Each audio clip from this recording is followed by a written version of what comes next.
안녕하세요. 전현기의 재건축 재개발 TV입니다. 오늘은 재건축 부담금에 대해서 좀 말씀드리겠습니다. 지난 3월 27일 날 개정된 재건축 초과이익 환수에 관한 법률 또 시행령, 시행규칙이 시행되었습니다. 그동안에 사실상 2015년도와 2017년도에 각각 연말에 관리처분 계획을 인가를 하면은 재건축을 면제되어 왔던 것이죠. 그러면 그렇게 되었지만 지난 문재인 정부 때 사실상 재건축 부담금이 더 이상 면제되지 않고 시행되는 것으로 해서 우리 곁에 다가왔습니다. 자, 화면을 먼저 보시면 재건축 부담금은 실제로 아파트 가격이 올라서 중간에 팔고 나간 사람들한테는 해당되지 않고 마지막까지 가지고 있으면서 실소유자한테 부담한다는 것이 가장 큰 문제라고 생각되고 있습니다. 따라서 가장 마지막까지 소유하고 있는 사람들한테 미실현된 이익이 그때 부과되는 것으로 하고 있는데 여러분들은 결국은 이 오늘 재건축 부담금에 대해서는 중간 매도자, 팔고 나간 사람한테는 해당이 안 되고 마지막까지 가지고 있는 사람이 낸다. 이렇게 이해를 하시면 되겠습니다. 여기 위에 보시면 그런데 이제 재건축 부담금에 대해서는 여러분들이 많이 혼동하고 계시는 것 같아요. 이 질문을 보시면은요. 재건축 부담금에 대해서는 재건축 부담금, 또 분담금, 추가 부담금 뭐 이런 것들을 혼동해서 사용하고 있어요. 그런데 결론적으로 먼저 말씀드리면 재건축 부담금이나 추가 부담금은 1인당 재건축 조합원들이 공사비를 산정을 해서 각각 n분의 1로 나눠서 내는 것을 부담금이라고 합니다. 그러나 반면에 재건축 부담금이라고 하는 별도의 명칭은 재건축 초과이익에 대한 부분을 각자에 해당되는 것을 플러스하는 거기 때문에 재건축 부담금이나 추가 부담금하고 재건축 부담금하고는 서로 성격이 다르다. 이렇게 말씀을 드릴 수 있습니다. 그래서 여러분들 한번 보시면은 도대체 부담금하고 추가 부담금하고 어떤 차이가 있느냐라고 하는 거에 대해서는요, 이렇게 이해를 하시면 되겠습니다. 재개발이나 재건축에서는 비례율이라고 보통 표현해요. 그래서 비례율이 120, 30% 되게 되는 경우에는 자기가 가지고 있는 종전평가액이 100%라고 하면은 20이나 30이 더 이익이 되는 거고요. 80에서 90 이렇게 되면은 그 금액에 마이너스가 된다. 이렇게 보시면 되는데 이 비례율을 이 표현에서 보시면은 분모가 자기가 갖고 있는 종전 토지하고 건축물이 총 가액이에요. 그리고 분자는 준공한 후에 대지나 건축물이 총 수입에다가 공사비를 뺀 금액이에요. n분의 1이 나오는 게 비례율인데 보통 100%로 출발해서 옛날에 5층짜리들은 뭐 120%, 130% 뭐 이렇게 해서 나갔지만은 최근에는 8, 90으로 내려와 있는 것이 사실입니다. 그래서 이 비례율을 가지고요. 조합원들 개개인들이 가지고 있는 우리 토지나 건축물의 종전평가액 곱하기 이 비례율을 곱하면은 우리는 이것을 권리가액이라고 표현해요. 이 권리가액은 결국 그래서 조합원 분양가를 얼마로 하게 되면은 A라고 하게 되면은 이 권리가액을 빼게 되면은 우리가 내야 될 조합원들이 내야 하는 분담금이 비로소 결정이 되는 것이죠.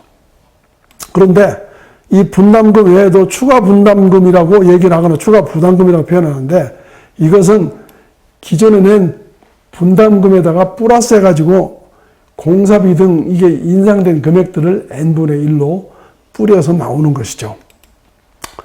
예를 들어 설명을 한번 해볼까요? 조합원 종전평가 금액이 1억 원이라고 합시다. 예를 들어서. 그러면 비례율을 산정을 해서 100%다 하면은 100%는 1이니까 분담금은 결국은 1억 원 곱하기 1이면은 1억 원이 되겠죠. 그죠?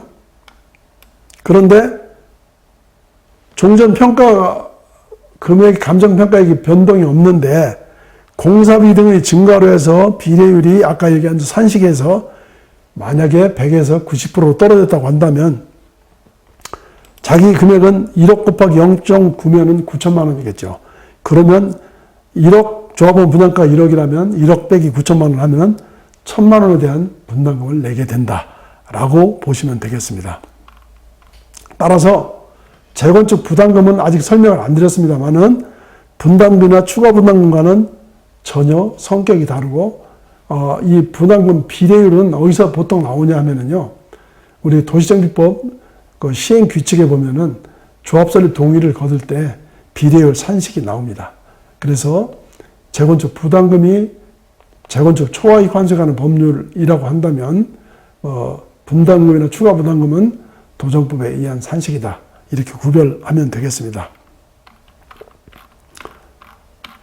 최근에 그 부동산 110 대책에서 뭐 여러 가지 얘기가 나오겠습니다만은 노계획도시 정비법의 시행과 아울러서 재건축 초과이익 환수하는 법률이 바뀌어서 상당히 완화될 거다라고 하는데 그거는 근거 규정이 서로 다르기 때문에 그건 혼동을 일으킬 수가 있어서 이렇게 정리를 해보면 되겠습니다.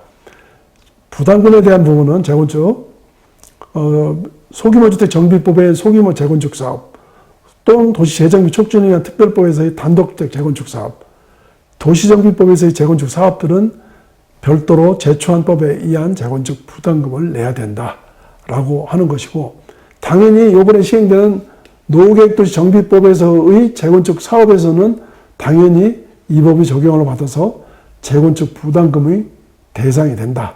이렇게 이해를 하시면 되겠습니다. 중요한 것은요, 여태까지 그 개정된 3월 27일 날 시행되는 제초안법의 시행령이나 시행규칙이 또는 법령이 어떻게 바뀌었냐라고 하는데 이 산식은 좀 굉장히 복잡해요. 그래서 한 5가지로 제가 요약을 해서 3월 27일 날 시행되어 온 제초안법을 설명드리도록 하겠습니다. 첫째는요, 그동안의 재건축 부담금이 부과 개시 시점이 추진위원회였습니다. 예를 들어서 그래서 음마아파트 같은 경우는 추진위원회부터 조합설립까지 거의 20년 이상이 됐고 나머지 단지들도 그랬습니다. 그래서 가격의 폭이 너무나 넓어서 초과이익의 범위가 넓어진다 해서 재건축 조합들은 늘 그 추진위원회를 기산 시점으로 잡는다는 것은 잘못된 거다. 최소한도 조합 설립으로 가야 되고 더 나아가서는 사업시행 계획 인가까지도 가야 된다라고 주장해 왔습니다. 제가 오늘 말씀드리는 저도 한 2년 전에 수재현 연합회에서 열고 있는 우리 국회의 그 의원회관에서 부담금의 부과 시기를 조합 설립 인가로 늦춰야 된다라고 주장을 했고 발표도 했습니다만은 이번에 법은 추진위원회에서 조합 설립 인가로 늦춰졌던 것이죠. 다만 다른 단체들이 주장하는 사업시행 인가까지도 더 늦춰달라고 하는 부분들에 대해서는 상당히 앞으로도 진행이 돼야 될 것 같습니다. 두 번째로는요, 재건축 부담금 면제액인데요. 1인당 평균 금액을 정상 가격에서 늘어난 금액이 3천만 원이면 면제를 해줬던 것인데 이번에 바뀐 법에서는 그 3천만 원이라는 미니멈이 8천으로 올라갔어요. 그러니까 재건축을 해서 정상 이득보다 7,900이 올랐다라고 한다면 부담금은 안 내도 된다라고 보시면 되겠습니다. 또 한 가지는요, 부과 구간인데요. 구간을 이제 이게 나눠서 내요. 그래서 그동안에는 2천만 원을 구간을 내려가지고 3천에서 플러스 2천 구간까지 해가지고 얼마 이렇게 나왔는데 그 구간을 5천만 원으로 올려가지고 예를 들어서 8천만 원이 면제 미니멈이라고 한다면 그 이상부터는 5천만 원으로 묶어가지고 8천에서 5천 플러스 하면 1억 3천이죠? 그렇게 1억 3천에 또 5천 플러스 1억 8천 이렇게 구간으로 하는데 그 구간을 2천에서 5천으로 늘렸다라고 하는 것이죠. 그리고 세 번째로는요, 이 재건축 부담금을 누가 내냐? 중간에서 이익 보고 팔고 나간 사람은 안 물어요. 마지막에 있는 사람이 돈을 내는데 그 사람이 준공을 기산으로 역산을 해가지고요, 거꾸로 채워서 올라와서 그 보유 기간에 따라서 감면을 10%에서 70%까지로 감경을 해주도록 이번에 조문이 바뀌었어요. 다만 여기서 문제가 되는 것은 1세대 1주택의 그 범위가 무주택이어야 된다는 것이죠. 또 여기서 특히 주의해야 될 점은요, 다 감경을 해주는 게 아니고 1세대 1주택인데 직계 비속은 물론 직계 존속, 또 배우자의 직계 존속까지도 포함을 해서 세대별 주민등록표에 등재되어 있다면 이 사람까지도 전부 다 포함해가지고 그 1세대 1주택이 되어야 된다는 것이죠. 사실은 너무 까다로워요. 겉으로 보면은 10에서 70으로 감경해 주는 것처럼 보이긴 하는데 1세대 1주택의 부분이 직계 존비속까지 포함해서 배우자의 직계 존비속까지 이렇게 되어 있어서 너무나 폭이 좁아서 이런 부분들은 좀 배우자의 존속까지는 빼야 되지 않나, 뭐 이런 생각이 듭니다.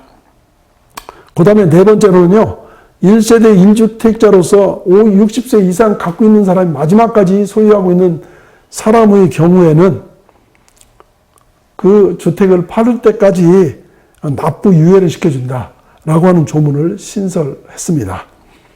그 다음에 다섯 번째로는요, 초과이익에서 그동안의 개발 비용에 대한 부분들은 삭제를 안 해줬는데 이번엔 그것까지 포함해서 감면을 해주도록 이렇게 하고 있습니다. 특히 재건축 사업에서 공급하는 공공임대주택의 부분을 부과 대상에서 제외시켰다. 이렇게 해서 개정된 부분들을 5가지로 정리를 해드릴 수 있습니다. 그 다음에요, 이러다 보니까 최근에 그 질문들을 제가 많이 봤거든요. 그 질문들에서 보면은 어떤 내용이냐면은 우리 수도권이 아닌 단독주택의 재건축 같은 경우도 부과를 하면은 공시지가가 낮은 상태에서 출발하기 때문에 우리는 너무 불합리하다. 부과 기준을 더 낮춰달라라고 하는 부분들도 있고, 그리고 최종 소유자 어쩔 수 없이 갈 데가 없어서 남아있는 사람한테 부과하는 것은 과하다라고 하는 비난이 쇄도됩니다.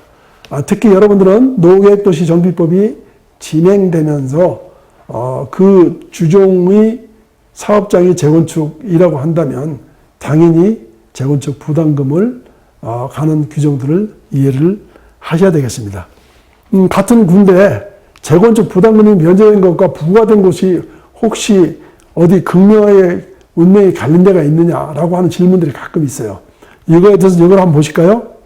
이 그림을 보시면 이 제일 좌측에 이 반포 1단지에 1, 2, 4주구하고 3주구 같은 반포 저밀도 아파트지구 개발 기본계획에서 같이 섞여 있던 지역인데 이게 잘려져 가지고 주공 1단지 1, 2, 4주구하고 3지구가 나눠져 있었어요.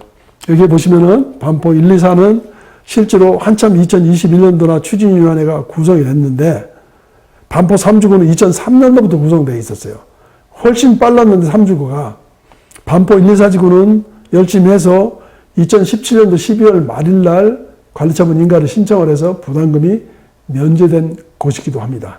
그런데 반포 3주구는 이 2017년도에 관리처분 인가를 못 내서 지금 부담금이 되고 있는데 일부 매스컴을 통해서는 반포 3주구의 재건축 부담금이 상당히 부과된다라고 해서 여러분들 시끄러웠던 거 기억이 나실 겁니다.